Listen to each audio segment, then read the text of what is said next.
Buenos días a todos.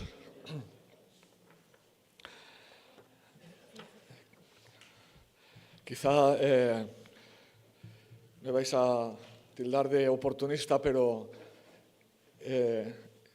quisiera haceros una pregunta cuando hace un momento. ¿Qué tres buenas reflexiones hemos tenido esta mañana en este culto? Y en esta última se nos decía que aunque pagásemos 1.000.000 de euros, no podríamos pagar el precio de nuestra vida. Y yo rápidamente he pensado en algo que quiero hacerte partícipe. Me gustaría que pensases por un momento, ¿cuánto dinero tienes en la cuenta? No lo digas, ¿eh? No, creo que no le interesa a nadie lo que tienes, pero piénsalo por un momento. No sé si tienes mucho, no sé si tienes poco, quizá si dijésemos la cifra, para algunos sería mucho, para algunos sería poco, pero piensa por un momento que este dinero que tienes, vas al banco o entras por internet en la banca online y cuando pones tu contraseña, tu password, clicas y el saldo es 0. No es tan extraño esto. Dice la palabra del Señor que no pongamos nuestro corazón en los tesoros de esta tierra, donde dice que el hollín y la polilla lo corrompen. Y dice que poned vuestro corazón, dice, en las cosas del cielo, en el cielo. Dice, porque donde esté vuestro corazón, vuestro tesoro, allí dice que estará vuestro corazón. Y yo pensaba esto cuando nuestro hermano nos refería a esto. Y no es tan extraño. La polilla y el hollín hoy se pueden traducir con un hacker mismo. Así que no es tan difícil que esto te pueda o me pueda ocurrir. Pero fíjate, pensaba de lo que tengo, que es si me desapareciese de la noche al día, en un abrir y cerrar de ojos, ¿cuál es el sentimiento que tendría? ¿Cuál tendrías? ¿Qué pensarías? ¿Cuál es tu reacción? ¿Alguien se atreve a decir algo? ¿Nadie? ¿Perdón? Sorprendido. ¿Y algo más? ¿Sorprendido? Angustia. Aterrado. No sé si no te atreves ni a pensar en esto y a lo mejor no quieres ni pensarlo, pero angustia, aterrado, miedo. Esta mañana quisiera tener una meditación en algo en una lectura que medité hace ya muchas semanas, pero necesitaba compartirlo con vosotros. Yo le he titulado La mirada del miedo. La mirada del miedo. Me gustaría que fueses al segundo libro de Reyes, en el capítulo 6. Y como siempre, te invito, te animo, si pudiese hacer algo, no sé si pagar dinero, pero si pudiese hacer algo para convencerte de que cojas la Biblia y lo leas tú, y no leas ni en pantalla, ni leas, ni lo escuches, sino que lo leas tú directamente. Antes quizá de leer el texto, tocaría decir que mientras que en el final del primer libro de Reyes, el anterior, donde da comienzo al reinado de Ococías,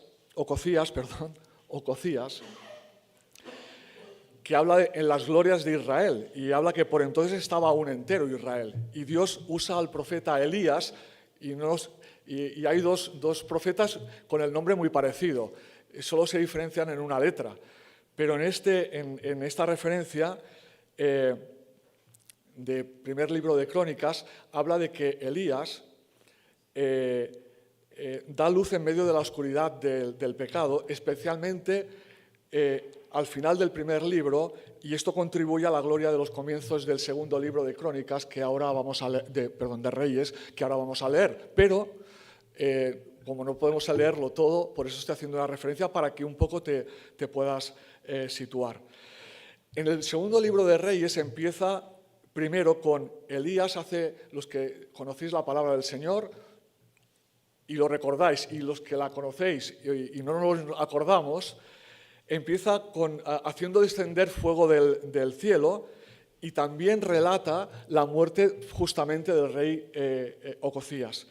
E inmediatamente el arrebatamiento al cielo de Elías en presencia de otro profeta, que era Eliseo. Ahí hay un versículo que para mi esposa y para mí es un versículo esculpido con fuego. Y no voy a explicar ahora por qué. Pero dice que Eliseo le pide al Señor doble porción de su espíritu para que él fuese el sucesor de Elías como profeta. ¿Recordáis este texto y este versículo? Cómo habla el Señor por medio de su palabra en muchos contextos, y ojalá que todos los que estén aquí puedan haber experimentado o tengan su corazón para poder quizá experimentar esto. Así que a partir de aquí son relatadas hazañas y prodigios obrados por el profeta Eliseo, pero concluye con las desolaciones, primero del reino de Israel y más tarde del reino de Judá. Concretamente del capítulo 3 del segundo libro de Reyes al capítulo 7, Eliseo lleva a cabo numerosos milagros a favor del rey del pueblo, de israelitas y los mismos extranjeros. Así que vamos a leer el texto que quiero compartir con vosotros. Son 23 versículos, pero quisiera que pudieseis estar atento a lo que vas a leer en esta mañana. Vamos a orar al Señor un momento. Señor, no quisiera, Señor, estropear lo que en esta mañana se ha hecho ya evidente como testimonio del nombre de Cristo Jesús, Señor. Y te pido con todo temblor que me ayudes para poder simplemente compartir tu palabra, el poder de tu propio Espíritu para hablar al corazón, Señor. Así que yo quiero menguar para que tú crezcas hoy, Señor, y podamos glorificarte, Señor, cuando finalicemos. En el nombre de Jesús. Amén. Dice la palabra del Señor de esta forma. Vuelvo a repetir, segundo libro de Reyes, capítulo 6, versículo 1. Los hijos de los profetas dijeron a Eliseo: he aquí el lugar en que moramos contigo nos es estrecho. Vamos ahora al Jordán y tomemos de allí cada uno una viga y hagamos allí lugar en que habitemos. Y él dijo: andad. Y dijo uno, podríamos decir en nuestra jerga, y saltó alguien y dijo: te rogamos que vengas con tus siervos. Y él respondió: yo iré. Se fue pues con ellos, y cuando llegaron al Jordán, cortaron la madera. Y aconteció que mientras uno derribaba un árbol, se le cayó el hacha en el agua, y gritó diciendo: ¡ah, Señor mío! Era prestada. Versículo 6, el varón de Dios preguntó: ¿dónde cayó? Y él le mostró el lugar. Entonces cortó él un palo y lo echó allí, e hizo flotar el hierro, y dijo: tómalo. Y él extendió la mano y lo tomó. Tengo ahora en mi memoria alguna filmina de una clase bíblica de los niños, enseñando esto, y algunos rostros estupefactos, escuchando y viendo lo que la palabra del Señor decía, que un hacha flotó. Seguimos el texto, dice: tenía el rey de Siria guerra contra Israel, y consultando con sus siervos dijo: en tal y tal lugar estará mi campamento. Y el varón de Dios envió a decir al rey de Israel: mira que no te pases por tal lugar, porque los sirios van allí. Entonces el rey de Israel envió a aquel lugar que el varón de Dios había dicho, y así lo hizo una y otra vez con el fin de cuidarse. Y el corazón del rey de Siria se turbó por esto, y llamando a sus siervos les dijo: ¿no me declararéis vosotros quién de los nuestros es del rey de Israel? Entonces uno de los siervos dijo: no, rey señor mío, sino que el profeta Eliseo está en Israel, el cual declara al rey de Israel las palabras que tú hablas en tu cámara más secreta. Y él dijo, versículo 13, id y mirad dónde está, para que yo envíe a prenderlo. Y le fue dicho, he aquí que él está en Dotán. Entonces envió el rey allá gente de a caballo y carros y un gran ejército, los cuales vinieron de noche y sitiaron la ciudad. Y se levantó de mañana y salió el que servía al varón de Dios, y aquí el ejército que tenía sitiada la ciudad, con gente de a caballo y carros. Entonces su criado le dijo, ¡ah, Señor mío! ¿Qué haremos? Él le dijo, no tengas miedo, porque más son los que están con nosotros que los que están con ellos. Y oró Eliseo y dijo, te ruego, oh Jehová, que abras sus ojos para que vea. Entonces Jehová abrió los ojos del criado y miró. Y aquí que el monte estaba lleno de gente de a caballo y de carros de fuego alrededor de Eliseo. Y luego que los sirios descendieron a él, oró Eliseo a Jehová y dijo, te ruego que hieras con ceguera a esta gente. Y los hirió con ceguera, conforme a la petición de Eliseo. Después les dijo Eliseo, no es este el camino, ni es esta la ciudad, seguidme, y yo os guiaré, al hombre que buscáis. Y los guió a Samaria. Cuando llegaron a Samaria, dijo Eliseo, Jehová, abre los ojos de estos para que vean. Y Jehová abrió sus ojos y miraron, y se hallaban en medio de Samaria. Cuando el rey de Israel los hubo visto, dijo a Eliseo, los mataré, padre mío. Pero Eliseo les respondió y les dijo, no les mates. ¿Matarías tú a los que tomaste cautivos con tu espada y con tu arco? Pon delante de ellos pan y agua, para que coman y beban y vuelvan a sus señores. Entonces se les preparó una gran comida. Y cuando habían comido y bebido, los envió y ellos se volvieron a su señor. Y nunca más vinieron bandas armadas de Siria a la tierra de Israel. Es una lectura un poco larga. Voy a intentar bosquejarlo por si te pierdes. A mí me ocurre, Cuando leo el Antiguo Testamento, si te pasa a ti, pues no es que me sirva de consuelo, pero a mí me pasa y tengo que leer y volver a leer, a pesar de que la historia la conozca, a lo mejor. Voy a intentar bosquejar lo que hemos leído para la comprensión de todos los que estáis aquí, si es posible. Hemos leído dos episodios diferentes como protagonista al que se le dice en 3 ocasiones el varón de Dios, Eliseo. En el primero relatado con referencia a los hijos de los profetas, en donde parece ser son instruidos en Gilgal, que se encontraba cerca del Jordán, pero cerca del Jordán no quiere decir que estaba a la orilla del Jordán, Así que tenía una distancia, y una distancia considerable. Hago hincapié en esto porque lo que hemos leído tiene suma importancia. En el versículo 1, hemos leído en ese capítulo 6, que estos jóvenes van a ver a Eliseo para venirles a decir que, maestro, en este lugar ya no cabemos. Hemos leído, se nos hace estrecho, es una expresión como diciendo, aquí ya no cabemos.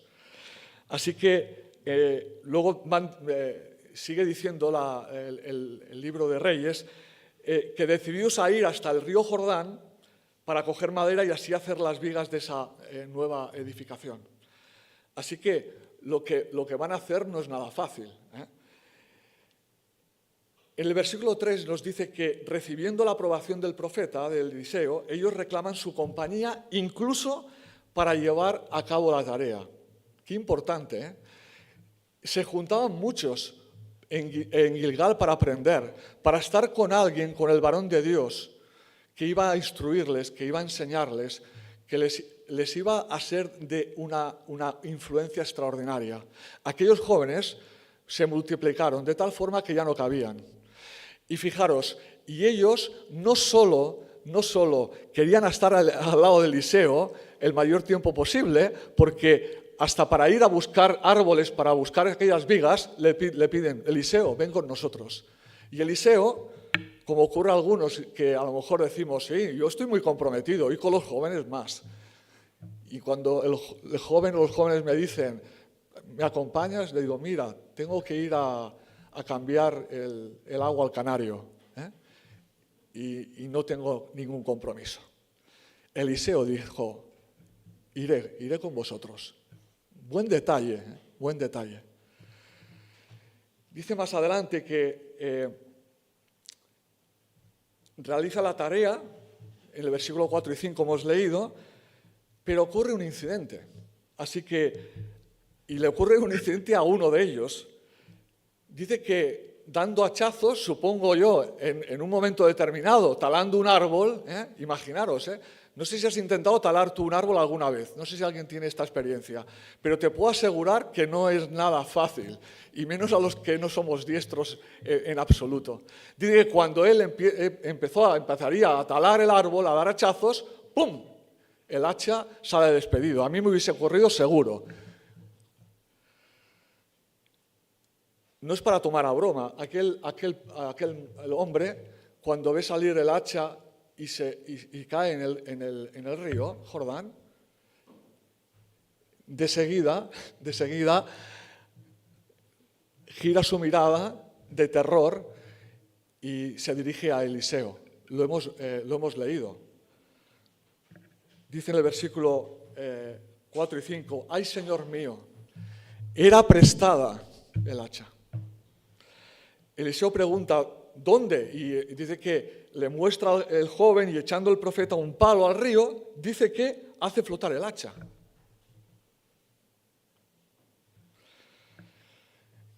Quiero hacer constancia de algún detalle. Se desprende del relato que eran tantos jóvenes, como decíamos, que deseaban aprovechar estar al lado de Eliseo para recibir instrucción, consejo y oración, que ya no cabían.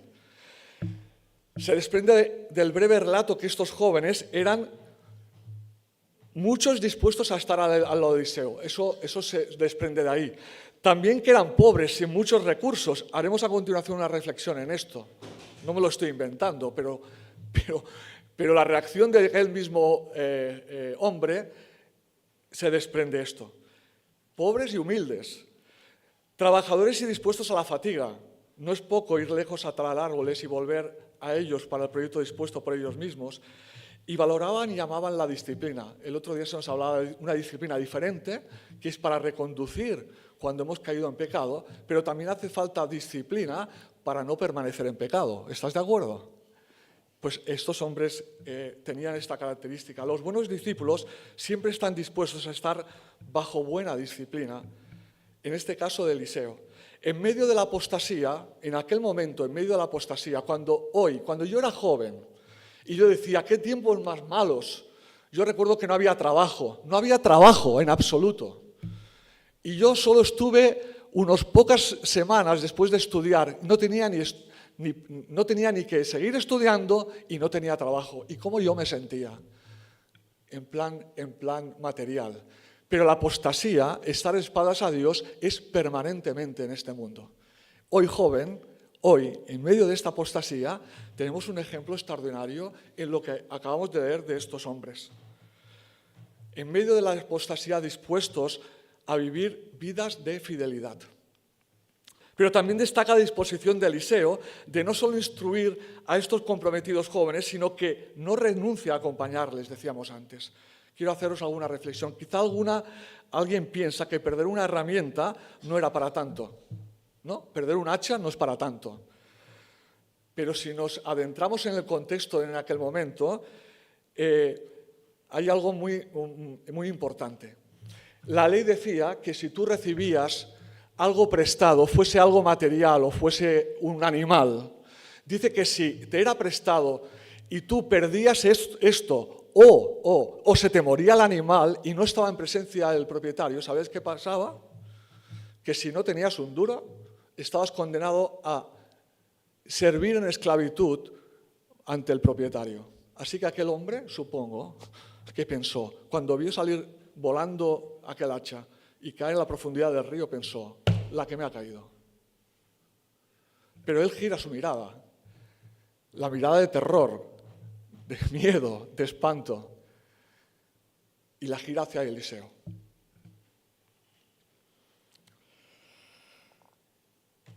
Eliseo era erigido, como otros profetas, como la voz de Dios.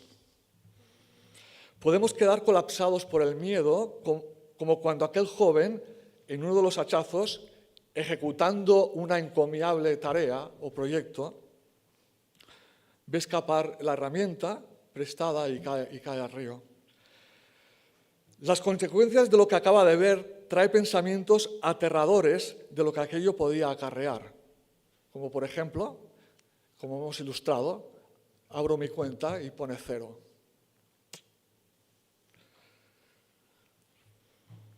Pero vemos cómo él sabe dónde debía redirigir su mirada para pedir auxilio. Es importante saber a quién acudir con el poder para hacer flotar un material que dice de densidad, dice que con un peso específico 8 veces mayores que el agua. Una hacha se hunde. Es la ley de la gravedad. Es irrefutablemente así. Pero aquel joven sabía a quién dirigir su mirada ante tal desastre que se le podía presentar para su vida.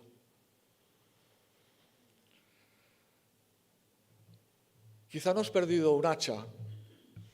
Yo sí la he perdido. Yo tenía un hacha y no sé dónde está. Quizá no la has perdido, no se te ha hundido. Pero a lo mejor sí que hay una situación en tu corazón o en mi corazón de piedra con una densidad de un peso específico 8 veces mayores, hundido en el fango por el pecado. Quiero dejar la reflexión de este primer apartado y vamos rápidamente a pasar la segunda historia que aquí se relata. Hemos leído en el versículo 8, ahora cambiamos de escena y leemos en el versículo 8 que el rey de Arán, de Siria, de los arameos, consulta con sus funcionarios dónde movilizar las tropas como estrategia para entrar en guerra con Israel. Israel estaba asediada en el afán de los pueblos y las naciones colindantes que querían expandir su territorio y constantemente eran agredidos. En este caso, el rey de Arán, o el rey sirio, estaba tramando estrategia para hacer guerra con Israel. Pero en el versículo 9 nos dice algo, que el mismo Eliseo advertía paralelamente al rey de Israel de las intenciones de maniobra de los sirios. Así que dice que el rey de Israel daba un aviso de las intenciones del ejército enemigo invasor y Eliseo lo hace en varias ocasiones. Y dice en el versículo 10, importante, hay una expresión que dice, con el fin de cuidarse, con el fin de cuidarse. Esta situación le supone al rey enemigo encolerizar, bramar, pensando que había algún traidor entre sus filas. Y les pregunta, ¿quién es el traidor que le está cascando al rey de Israel, al mismo pueblo, lo que nosotros estamos pensando hacer? Pero los mismos dan razón de dónde procede esta información que recibe el rey de Israel y su pueblo y las consecuentes instrucciones preventivas. Y le dice, por medio de Eliseo, el pueblo, el rey y su pueblo de Israel saben hasta lo más íntimo, dice en el versículo 12, si lo lees, hasta lo más íntimo es declarado. Así que, si quieres saber de lo que estamos hablando, ponte en contexto. Hasta lo que no verbalizas, Eliseo lo está transmitiendo al pueblo de Israel. Vaya. Seguimos y sigue diciendo que la reacción furibunda del rey sirio no se hace esperar y dice que manda ir a buscar a Eliseo, que le dicen que está en Dotán, y dice que va con todo su ejército y va con todos sus carros y gente, dice, de a caballo. Vaya, la que se estaba liando.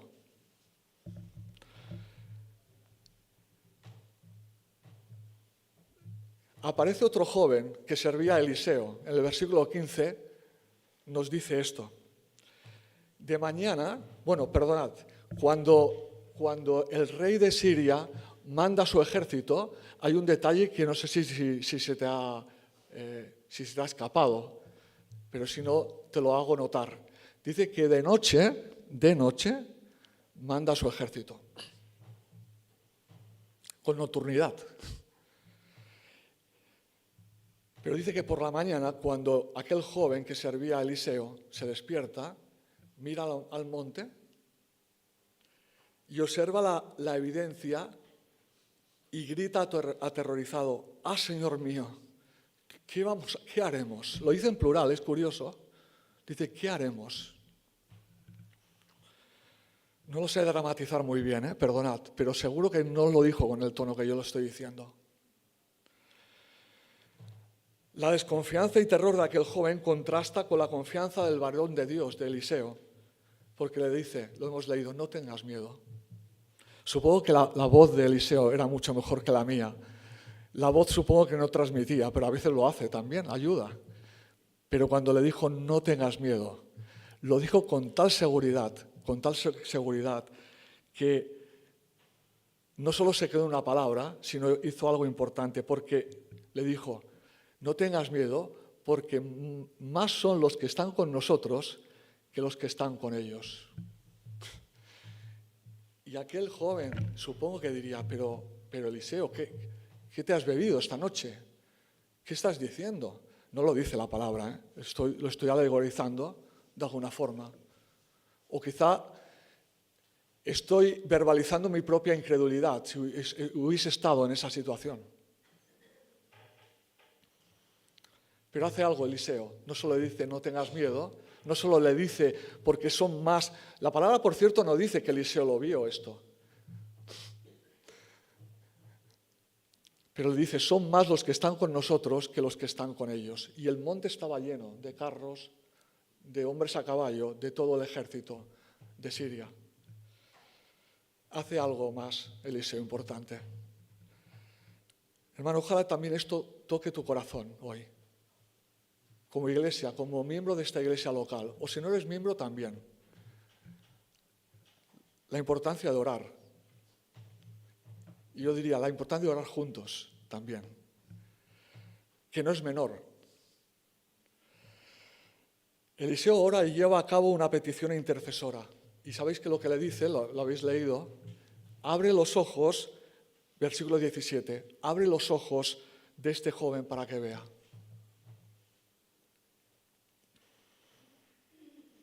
Y dice y son abiertos tus ojos. Esta intervención intercesora contrasta con la que Eliseo realiza para que fuesen cerrados los ojos del ejército sirio, en el versículo 18, que después lo dice, ¿no? Luego habla de que el profeta les confronta con el lugar equivocado al que les había dirigido y les guía por el camino y lugar correcto. Les dice, os equivocasteis.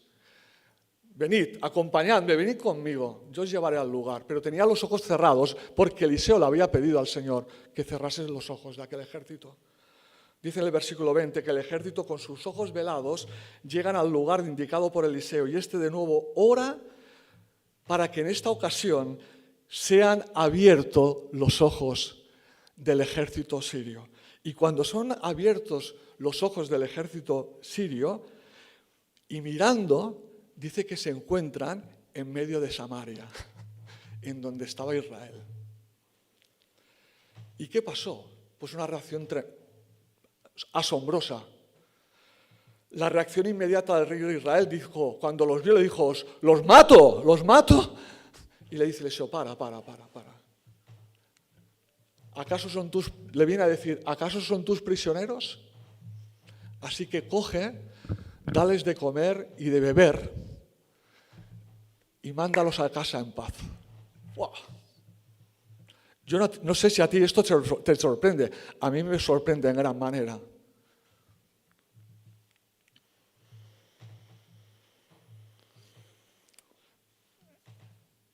Voy a hacer unas últimas reflexiones en cuanto a este texto. Mira, el enemigo aquí caracterizado ilustrado por el pueblo sirio, pero el enemigo es astuto e infatigable en sus intentos para hacer daño. Es infatigable para hacerte a ti, para hacerte a mí daño. No sé si esto tú lo crees. No sé si esto lo has sufrido. No sé si esto lo sufres. Y si no ha sido así, que sería muy extraño, es porque aún no has detectado el enemigo, lo vas a sufrir.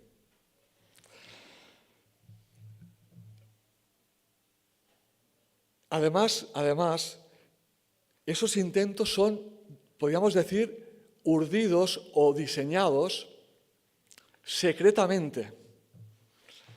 El pueblo lo hizo de noche y hizo la maniobra de noche para ir en busca del pueblo de Israel.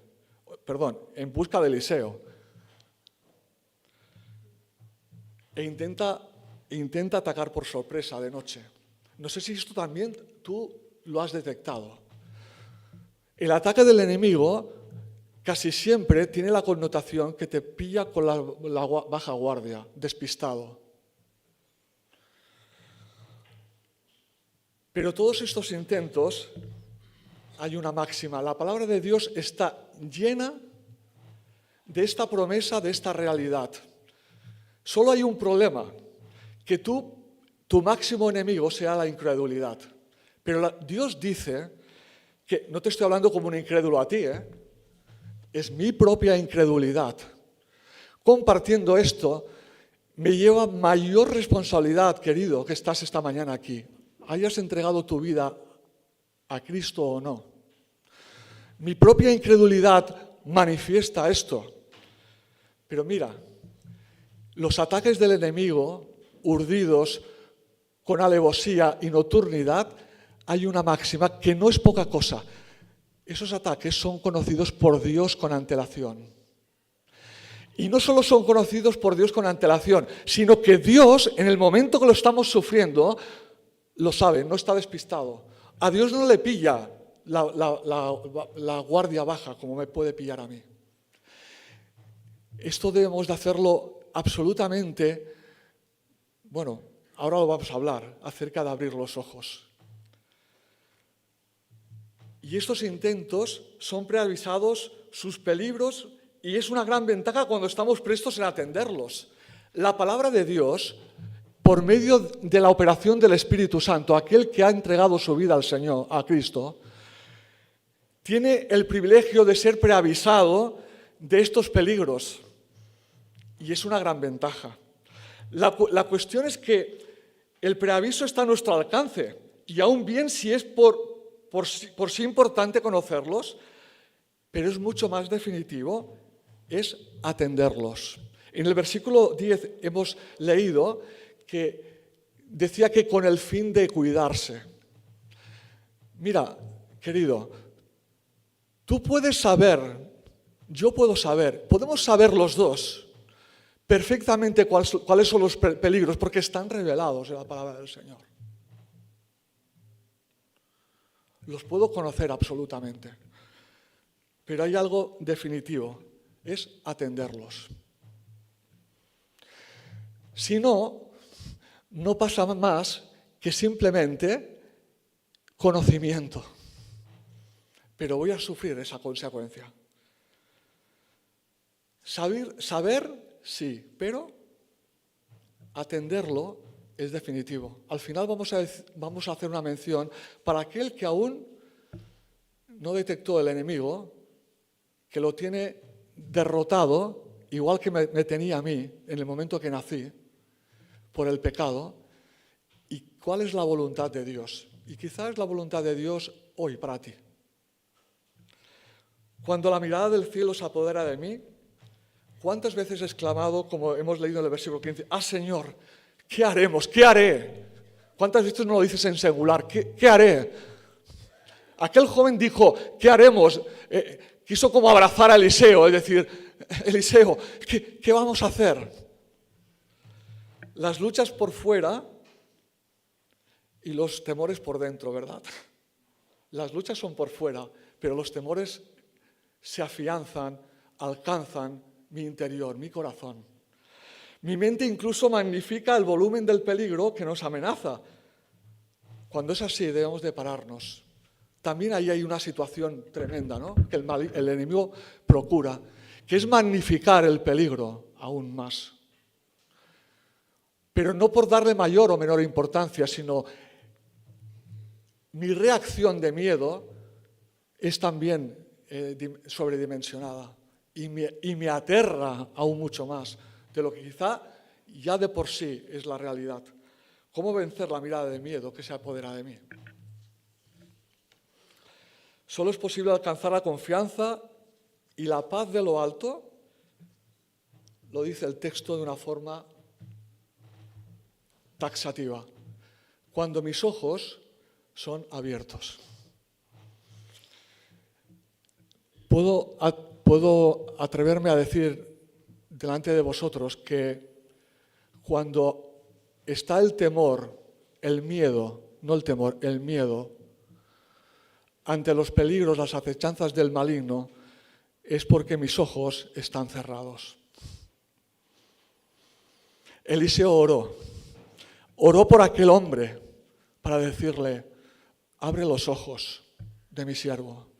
Y dice porque mayores son los que están con nosotros que los que están con ellos. Pero ¿sabes una cosa? No bastaba que Eliseo le dijese esto y aquel joven lo supiese, lo escuchase de aquel que le decía, ¿qué haremos? Sino que de una forma tan extraordinaria, Dios me lleva a que pueda abrir mis ojos para ver la verdadera, perdonad la expresión, la verdadera realidad. La oración para que sean abiertos mis ojos, solo cuando son abiertos mis ojos por el Señor, los ojos de la fe, puedo ver la realidad espiritual del que me dice no tengas miedo. El poder del que me dice no tengas miedo. Si grande es el conflicto, mayor es el poder del que me dice no tengas miedo. Si yo hay incredulidad en mi corazón, evidentemente no voy a abrir los ojos. Pero hay una intervención intercesora de Eliseo. Fijaros qué poder. ¿Alguien de aquí esta mañana piensa que el poder de la oración ha menguado respecto a aquel momento de la historia relatada en la Biblia?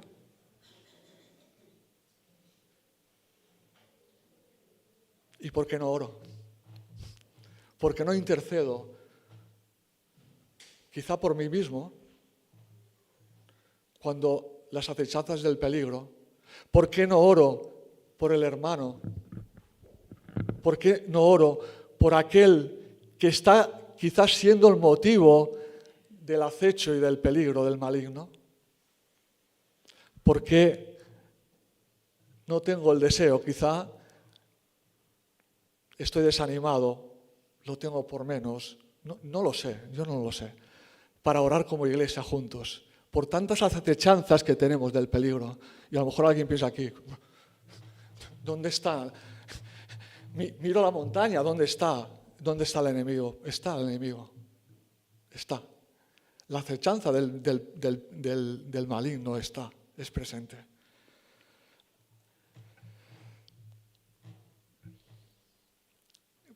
Pablo decía en Romanos, ¿os acordáis de este versículo que tiene una relación directa? ¿Qué pues diremos?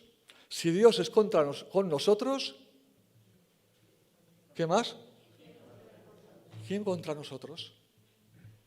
¿Cuántas veces has dicho este versículo? ¿Cuántas veces lo he dicho yo? Pero cuando mis ojos están velados, me olvido. Me olvido de quién contra nosotros si Dios es por mí, de forma personal. La mirada de fe trae como consecuencia la mirada de paz. Es la consecuencia que hemos visto en este relato. El Señor nos enseña a ser agentes de paz. ¿Eres agente de paz?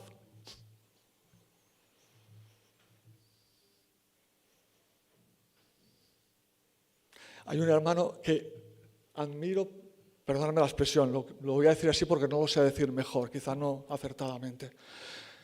Hay un hermano que admiro por muchas cosas.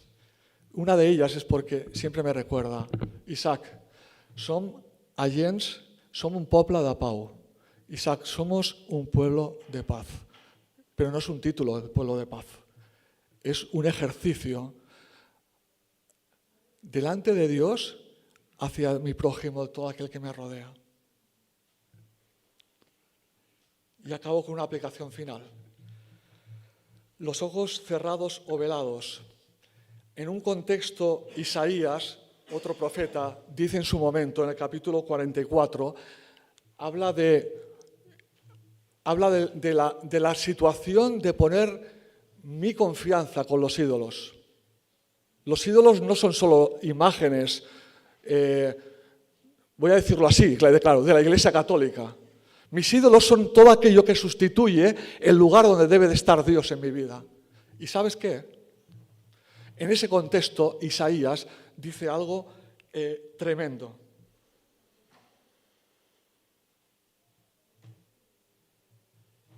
Tú dijiste, dice, escucha, yo hablaré. Tengo algunas preguntas para ti, tendrás que contestarlas.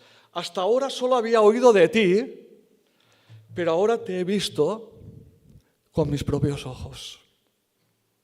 ¿Tú estás mirando a Dios por medio de los ojos de tu padre, de tu madre, de tu esposo,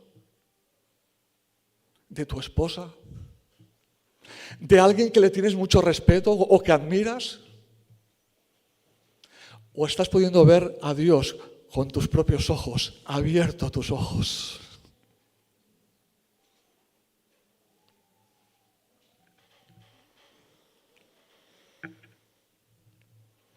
Me retracto, dice Isaías, de todo lo que dije y me siento en polvo y ceniza en señal, dice, de arrepentimiento. El arrepentimiento no es para los inconversos.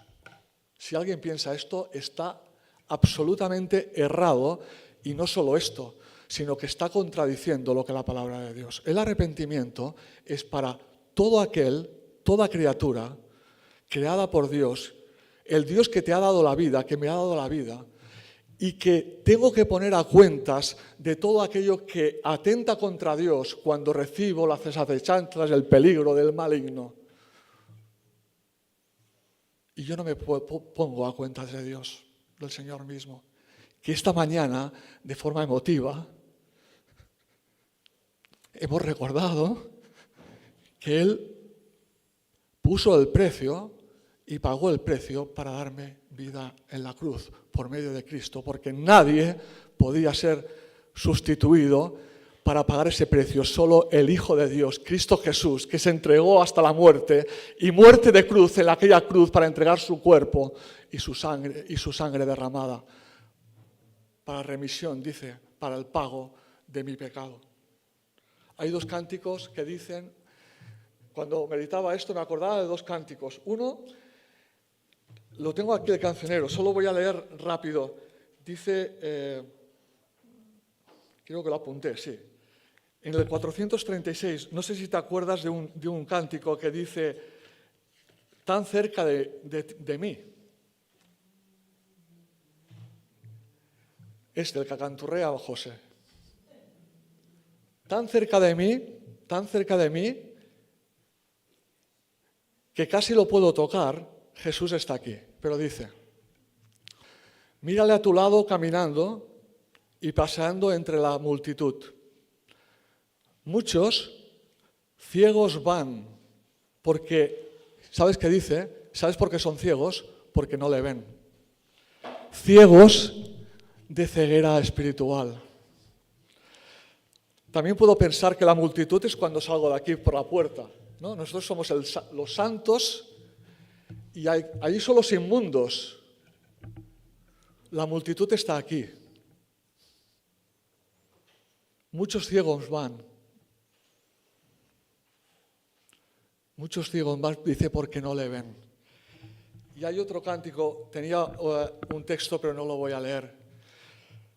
Pero dice otro cántico que no, creo que no está en el cancionero. Los más antiguos, a ver si os acordáis. Juan vio el número. ¿Te acuerdas? ¿Quién se acuerda? Y todos alababan al Señor. Unos cantaban y otros lloraban, ¿no? Pero todos alababan al Señor. ¿Sabéis? Esto no es un invento de un buen poeta que hizo una canción. Eso está inspirado en Apocalipsis. Juan vio el gran número. Yo esta mañana quiero confrontarte esta mañana delante del Señor. ¿Tus ojos han sido abiertos? ¿Has visto la acechanza del peligro? ¿Has visto tu pecado? En medio de tu incredulidad, quiero hacer una oración para pedir al Señor que abra tus ojos. Quizá hay algún hijo de Dios hoy aquí que yo no voy a atrever, no voy a hacer de mediador, pobre de mí. Pero quizá hoy puede también presentar delante del Señor una acechanza, un peligro, en donde tus ojos estén cerrados y no lo veas. Pero hoy el poder de Dios, el poder de su palabra y el poder del Espíritu Santo, hoy puedes abrir los ojos. Vamos a orar. Señor y Padre nuestro, Dios de los cielos, creador de cielos y tierra, el Dios todopoderoso, el Dios soberano, el Dios que pone y quita la vida, el Dios que permite que estemos, quizás, Señor, a un paso de perder esta vida. Y tú puedas, Señor, hoy abrir primero mis ojos. Señor, yo tampoco me uno con mi hermano, yo no quiero mostrar mis sentimientos. Pero, Señor, yo he dicho hoy que quería menguar para que tú crezcas en medio de nosotros y te pido, Señor, con el poder de tu Espíritu, que hoy, Señor, alguien abra sus ojos. Que hoy vea, Señor, que son muchos más los que están con nosotros que los que están con ellos, porque Cristo lo llena todo, Señor. Y Cristo tiene el poder para llenar mi vida. Cristo tiene el poder para dejar ya, Señor, el lastre del pecado que me lleva a la muerte, irremediablemente, Señor. Gracias porque en la cruz hay victoria. Gracias porque en la cruz hay vida. Gracias porque aquí hay vida, Señor, porque tú estás aquí. Y gracias, Señor, porque ninguna cosa, Señor, va a poderme justificar delante de ti. Y yo, Señor, no voy a abrir los ojos por medio de nadie, sino mis propios ojos sean abiertos, Señor, ante tal realidad.